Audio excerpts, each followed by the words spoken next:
Le petit chaperon rouge. Il était une fois une adorable petite fille qui aimait tout le monde, mais celle qu'elle aimait le plus au monde était sa grand-mère. Celle-ci lui avait un jour fait cadeau d'un bonnet de tissu rouge qui lui allait très bien. La petite fille ne voulut plus s'en séparer. Aussi l'appelait-on désormais le petit chaperon rouge. Un jour, sa mère lui dit « Tiens, petit chaperon rouge, voici un gâteau et une bouteille de vin. Porte-les à ta grand-mère. Elle est malade et très faible, et ça lui fera plaisir. Habille-toi bien et pars tout de suite, avant qu'il ne fasse trop chaud. Quand tu seras dans la forêt, prends garde à ne pas t'écarter du droit chemin. Tu risquerais de tomber et de casser la bouteille de vin. Lorsque tu arriveras chez ta grand-mère, n'oublie pas de dire bonjour et ne va pas fureter dans tous les coins. Je ferai tout comme il faut, promit le petit chaperon rouge. La mère accompagna sa fille jusqu'à la porte du jardin et lui fit signe de la main jusqu'à ce qu'elle ait disparu au détour du chemin. Le soleil brillait très fort dans un ciel très bleu, les oiseaux gazouillaient leur chant matinal et le petit chaperon rouge, le panier de cadeaux pour grand-mère au bras, se sentait le cœur léger. Grand-mère habitait au cœur de la forêt. Il fallait marcher pendant plus d'une demi-heure avant de distinguer le toit de tuiles rouges de sa maison à travers les arbres.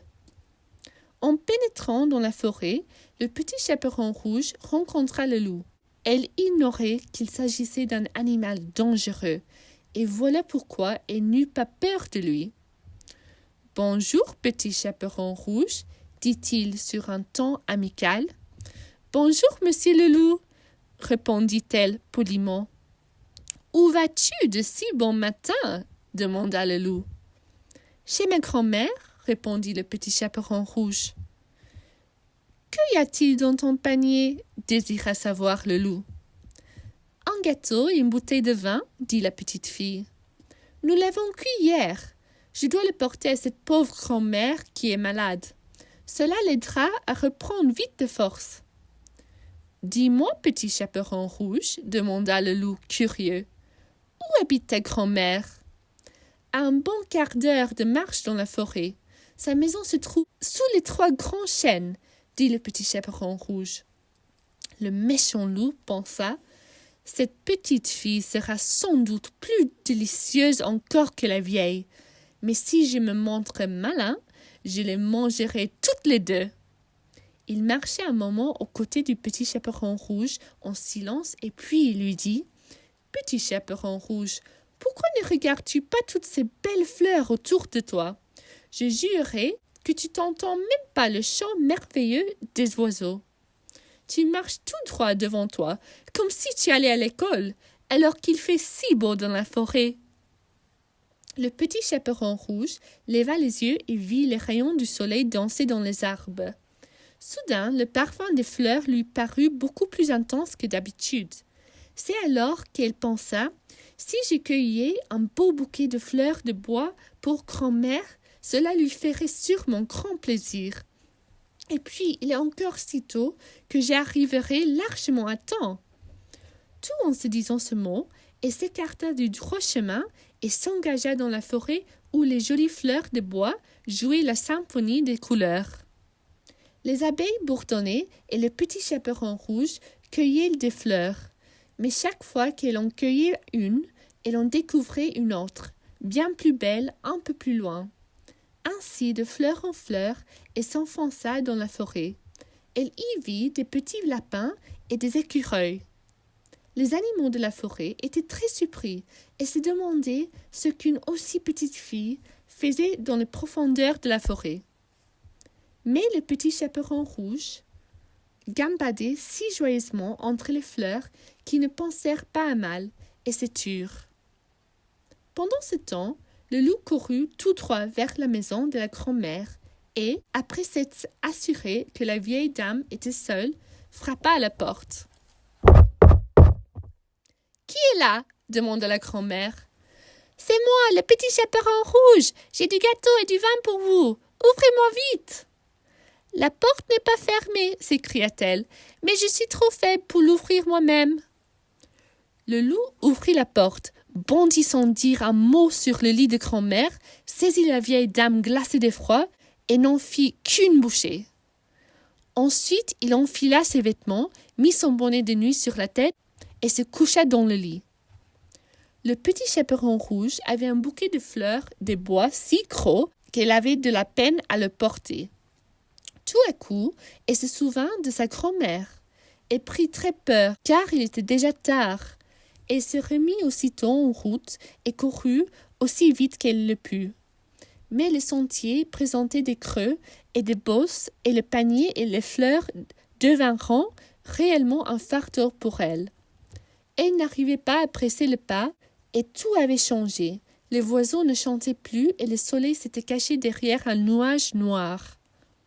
Toute seule dans la forêt, la petite fille avait le cœur serré. Elle aurait voulu être déjà auprès de sa grand-mère. Enfin, lorsqu'elle aperçut la maison entre les arbres, elle s'étonna que la porte soit entr'ouverte. Quand elle entra dans la maison, elle se sentit si mal à l'aise qu'elle pensa « Comme c'est étrange, moi qui aime tant venir chez grand-mère, je me mets à avoir peur. » Elle cria « Bonjour !» mais elle ne reçut aucune réponse. Elle s'approcha alors du lit. Sa grand-mère était là, couchée. Son bonnet lui descendait jusqu'au menton et elle avait vraiment l'air étrange. « Oh, grand-mère, dit le petit chaperon rouge, comme tu as des grandes oreilles. »« C'est pour mieux t'entendre. »« Mais, grand-mère, comme tu as des grandes mains. »« C'est pour mieux t'attraper. »« Mais, grand-mère, comme tu as une grande bouche. »« C'est pour mieux te manger. » À peine le loup eut-il dit ces mots qu'il bondit de son lit et dévora le petit chaperon rouge. Dès qu'il eut calmé son féroce appétit, il retourna se coucher dans le lit et se mit à ronfler. À ce moment, un chasseur passa devant la maison et se dit « Cette vieille femme ronfle drôlement fort. Je vais aller voir si elle n'a besoin de rien. » En s'avançant près du lit, il découvrit le loup. « Ainsi, il faut donc que je te trouve ici, vieux bandit. Il y a bien longtemps que je te cherche, dit le chasseur. » Il allait épauler son fusil quand il songea tout à coup que le loup avait peut-être dévoré la grand-mère. Il pouvait sans doute encore la sauver. Il ne tira donc pas, mais prit des ciseaux et se mit à ouvrir le ventre du loup. Après quelques coups de ciseaux, il vit un bonnet rouge et après quelques coups encore, la petite fille bondit en s'écriant « Oh, comme j'ai eu peur! Il faisait tellement noir dans le corps du loup! » Et puis apparut la vieille grand-mère qui vivait encore bien, qu'elle ne put respirer qu'avec grand-peine tant elle était émue. Le petit chaperon rouge courut ramasser des grosses pierres dont ils bourrèrent le ventre du loup. Puis ils le recoussirent.